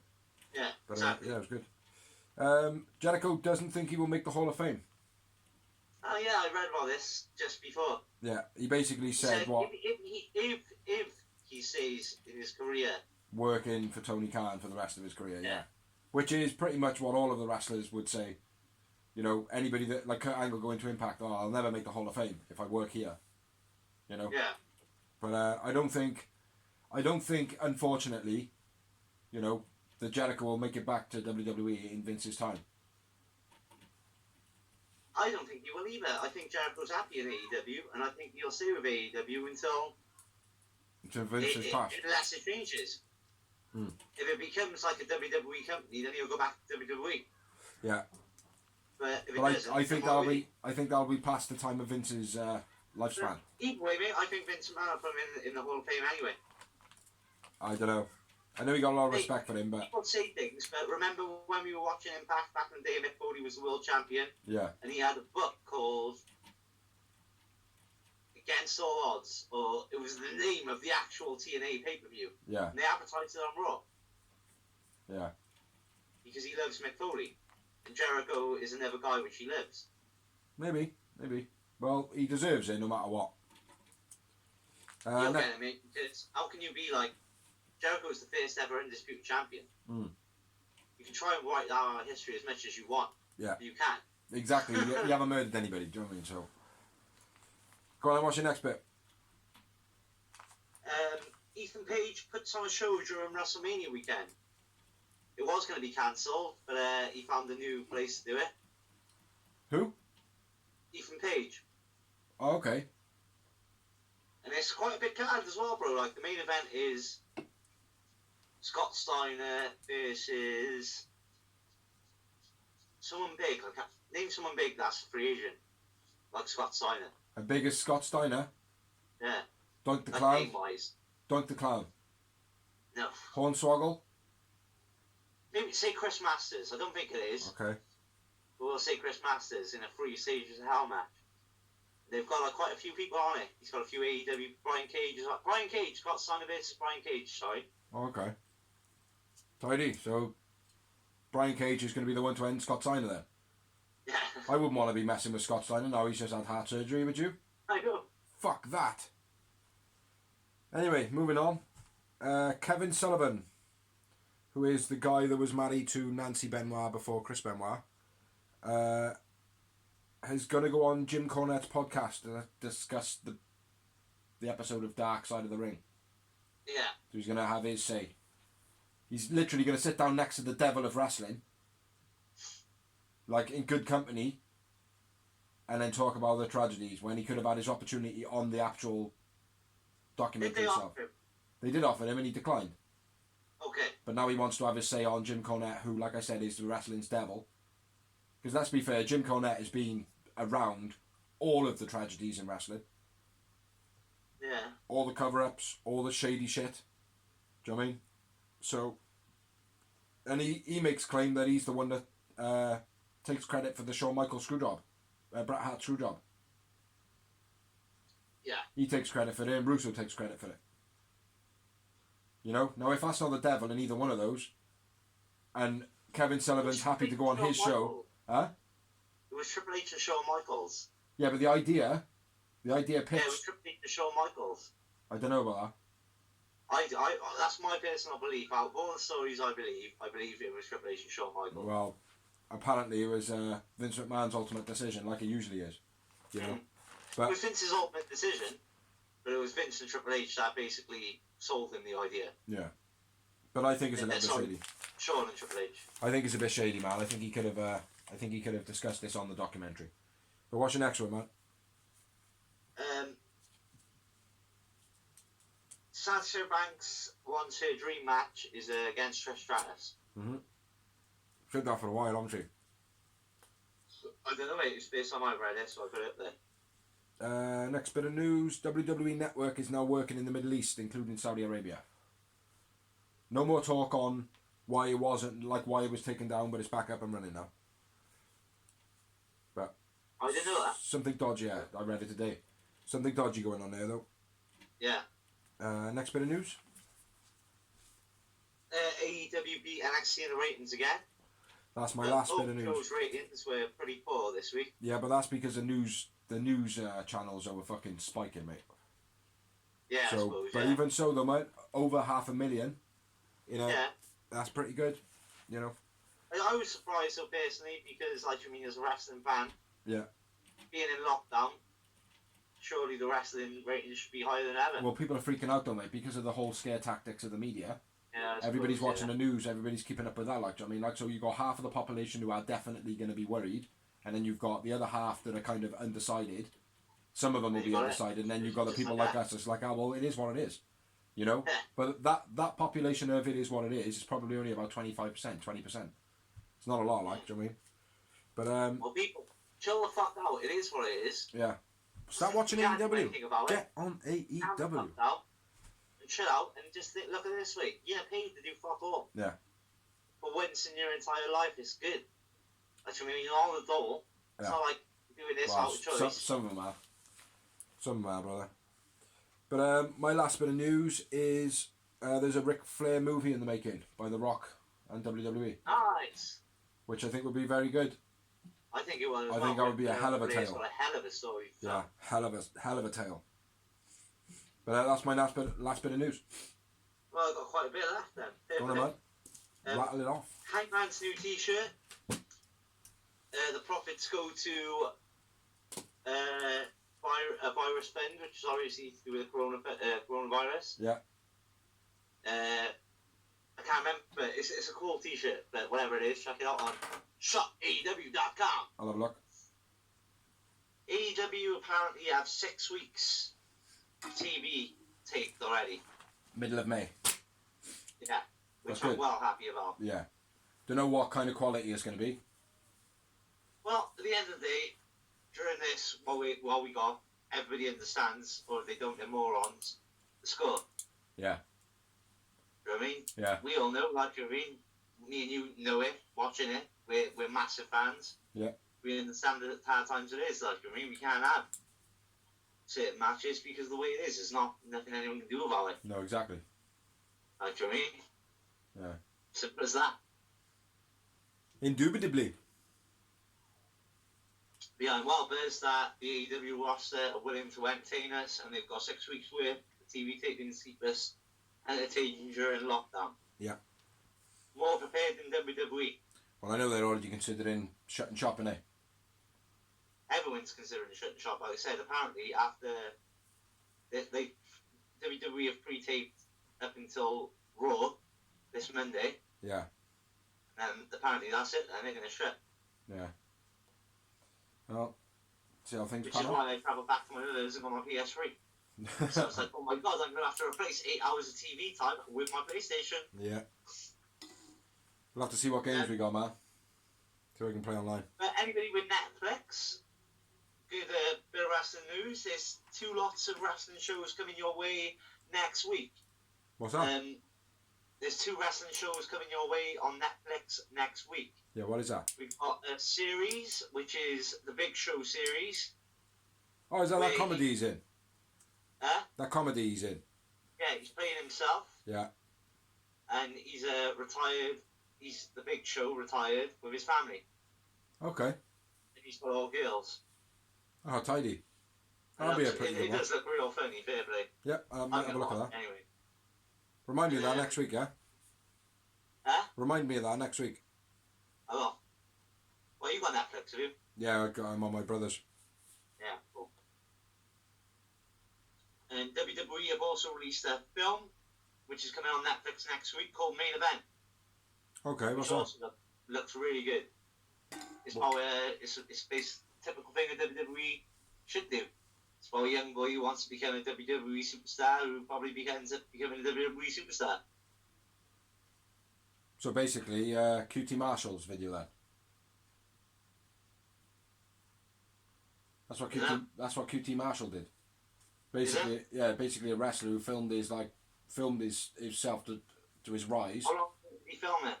I don't know. Whenever he did tryouts for WWE. But you know what? You know that. The trailer. It looks like my missus thinks it's based on Leo Rush, but that's just because he's a tiny black kid called Leo. Yeah. Yeah. Well, I know QT Marshall did have a. He did have a video that he did, and it was released as a short film, and it was about. He basically did it to try and get the attention of WWE. Oh right. You know, but nothing come of it. Check out the trailer, mate. It's coming out next week. It's on either Monday or Wednesday or Friday. What's it called? Main Event? Yeah, Main Event. I shall have a look. And the series is called Big Show. So it's called The Big Show or The Big Show Show? The Big Show Show. Show.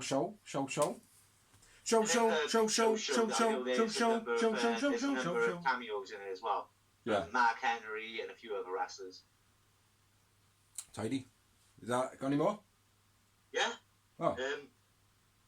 Kenny Omega is dealing with a torn labrum and a messed up shoulder, apparently. I think that's in the same place. I just wrote down what I read off the internet, okay? Don't blame me, blame the internet. He called it a laburnum earlier. There's a freaking tree. But anyway, go on. Yeah, that's it. Oh, the way you went, yeah. I thought there was loads. I thought there were going to be loads of news left. I mean, come on, we're all in the same boat, man. We're locked in our houses. I hope we're not in the same boat. We better not be in the same boat. Social isolation and shit. Social distancing.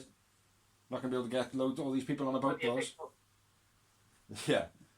The Titanic. We'll get on the Jericho cruise. But, yeah, that's everything covered then, isn't it? That's Darks this week. Listen, but for those of you on lockdown, and I know you're AEW fans, and we know we hate the sport WWE, but at the same time, the network is out there. We're on lockdown, we ain't got shit all to do. Check out some classic matches, why not? Your Bret Harts, your Ric Flairs, your NWAs, your WCWs. And where can you check those out? There's also some wicked series that you should watch as well, Biggs. Smoking Skull series. I've watched that. Have you watched them all? Stone Cold? They're new. Stone Cold? Yeah. The Broken Ranch? No. Oh, what is it? It's not that big. It's called The Smoking Skull. And it's sessions, and it's where he's interviewing wrestlers, like. I'll have a look. The first one is The Undertaker, the next one's Kane. Where's that? The next one, it's on the network.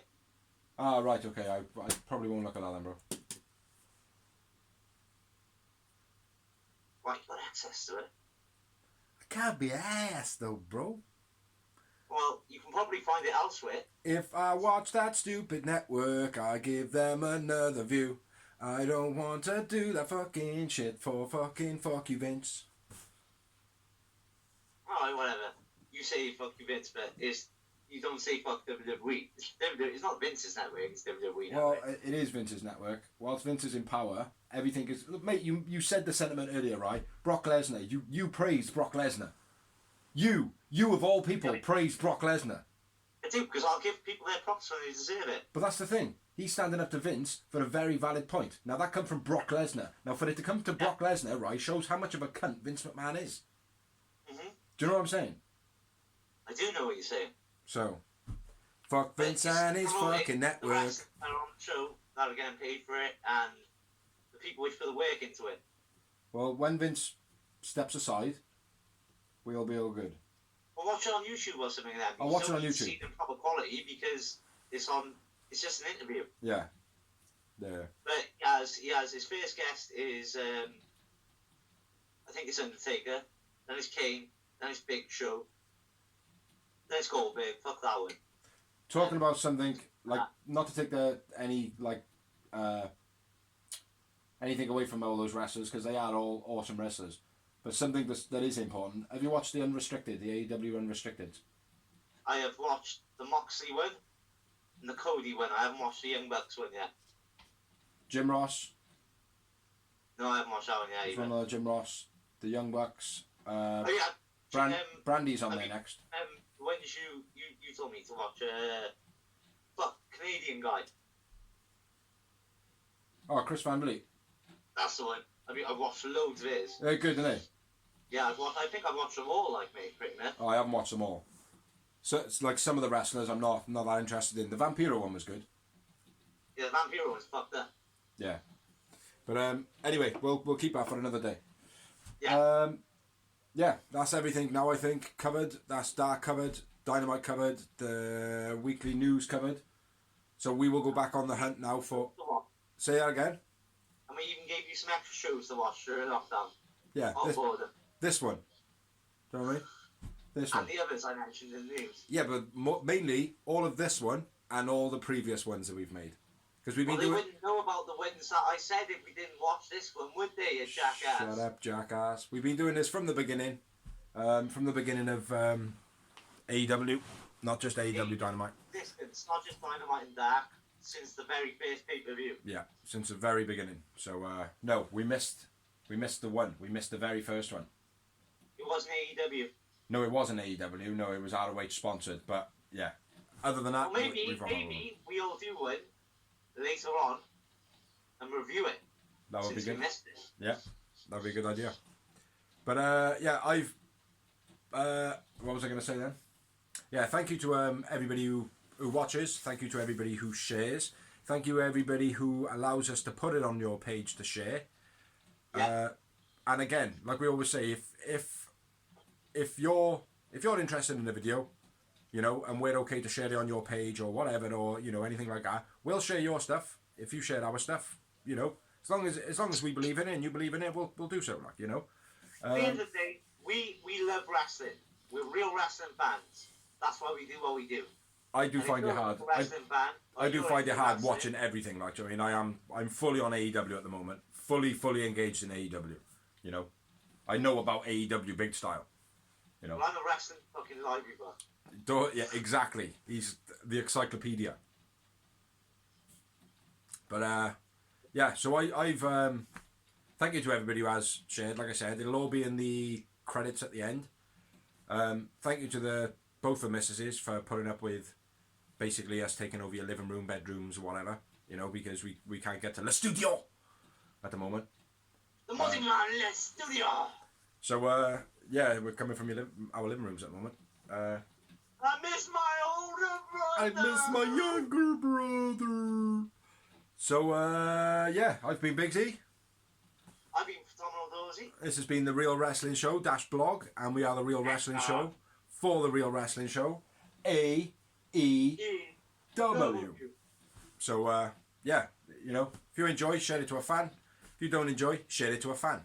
If you want to comment and you don't like what we do, put it in the comments. If you like what we do, put it in the comments. So, not even be nice enough to give you a fuck. Your name here. We could do that. Your name here. Fuck Vince McMahon. But, yeah, so big up to Dorsey. Big up to me.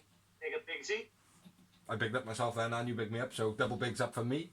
And yeah, we'll catch you next week, I suppose. Yeah, thanks for any more because I'm just big enough. We are trying to work on a couple of other bits and pieces just for shits and giggles, because obviously we don't know how long we're locked down. But yeah, we'll see about that. So yeah. Catch you next week, people.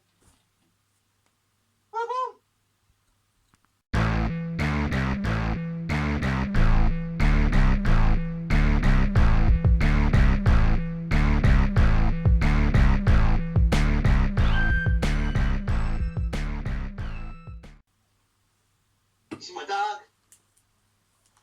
Yeah, I noticed that.